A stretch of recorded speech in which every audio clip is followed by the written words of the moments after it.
If you like video games, you probably know the feeling of waiting seemingly endlessly for the reveal of the follow-up to one of your favorites. I mean, I could go on basically forever talking about games people waited ages for any news on. GTA 6, Silksong, Elder Scrolls 6, Metroid Prime 4, I mean, games like these live in infamy for just how long fans have had to wait to hear any sort of feedback from the developers. But what's for sure is that there is no moment more electric for a community than the moment the game they've waited and hoped for literal years finally shows its face and looks amazing.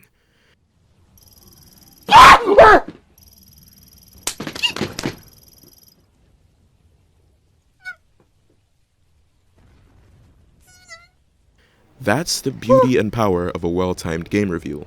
They create excitement, intrigue, and conversation. Most of the time, there's a reason developers wait to reveal information about their games, and leaker culture overall is a complete disrespect to the industry, and the people who work ridiculously hard to make their games presentable before showing them to the world.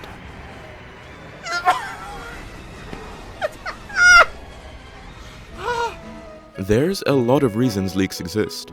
People like the feeling of knowing things early, the leakers themselves want the notoriety, and as long as social media exists in the way it does, people will be rewarded for just about anything that's able to attract attention. And though I've made it clear I'm not a fan of leaks, I'm not gonna pretend I'm immune to sometimes being excited by their existence. It's nice to feel like your most anticipated games are closer than they may actually be, and leaks may be the only thing that really does that. But I think they're a problem because they represent a lot of things that are not healthy about the gaming industry. For one, anyone who was on the internet in 2020 should understand the importance of well-timed reveals and releases. The now infamous Cyberpunk 2077 was revealed way before it was ready to release, and as a result left a lot of fans antsy and literally begging for the game's release. I'm sure the ridiculous demand was one, even though it probably wasn't the only, reason the game released in the awful state it did.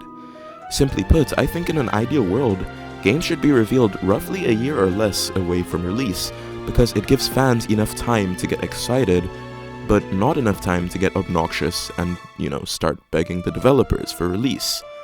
When information on unfinished games leak, people's excitement not only begins to build much before the developers want them to, but they may also just leak in unfinished states.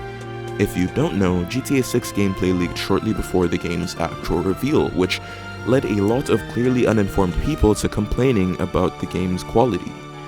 Though for GTA 6, something like this probably isn't going to really affect sales that much, for smaller games, getting leaked in a state that players aren't meant to see can really harm their public reputation, which isn't a win for anyone because these games weren't even intended to be seen yet. I mean, from the perspective of people who just enjoy video games, I don't believe I think leaks are just lame. We've all seen the clips of people reacting to their favorite game series coming back, and the electricity of those moments just aren't the same when these things get leaked early. Flash in X-Men vs. Street Fighter. What's up? Duke it out in Marvel vs. Capcom 2, New Age of Heroes. Sure, you get to learn about the games a little bit earlier, but isn't the fun of anticipating the fact that there are some things that are unknown? And isn't the beauty of a reveal in the first place the fact that it's designed to get both fans and newcomers happy and excited?